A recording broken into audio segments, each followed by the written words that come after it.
Malin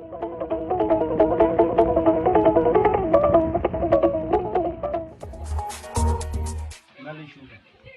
Ai ban ba ka labari. Ina jin Ka san ina kiwon agwagi. Na sani sosai. A cikin kiwon agwagi nan da nake. Ina jin ka sosai, na san kana kiwon agwagwa sosai malin shuka. Wallahi na ga wani abu al'ajabi. Na dawo daga gona nake gaya maka. Na shigo gida. Ina irin ɗan kalacin nan da agwagi ke yi. To wai sai na ga agwagwan nan ta haɗe ni. Agwagwai? Ita agwagwai ka gani? Ai abin al'ajabi ne.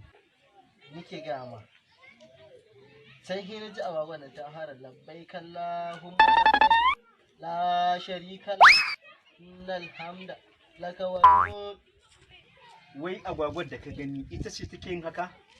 ai ban ma baka wani abin al'ajabi. Ina jin San ka. ba sai na ji ƴaƴanta ba sun bi ta da abinci. Kawai sun ci gaba. Abu yadda ka san Saudiya. Haka ake. Yawwa, Malam Shehu kana ji ko? Ina jin ka. Ka san abin al'ajabi yana da yawa. Amma al'ajabi ko zai ƙare. Ɗaya daga cikin kaɗan abin al'ajabi ne, saboda ka san kwanaki na je Spain. Wannan tafiya a gaba na aka yi. Ina wannan ɗan ƙwallon zabi na Barcelona. Insha Allah. Duk wani koyon fasin da zaka ga yana yi. Ƙwallon da Barcelona ta fara ci ni ne ɗan wasan da na ci. Na ci ƙwallo ɗaya ta kai wajen miliyan 8. Wai kai ne?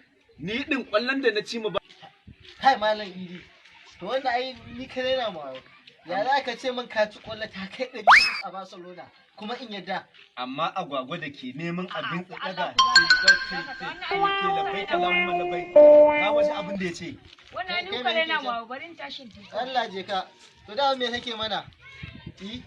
Bai da kuɗi.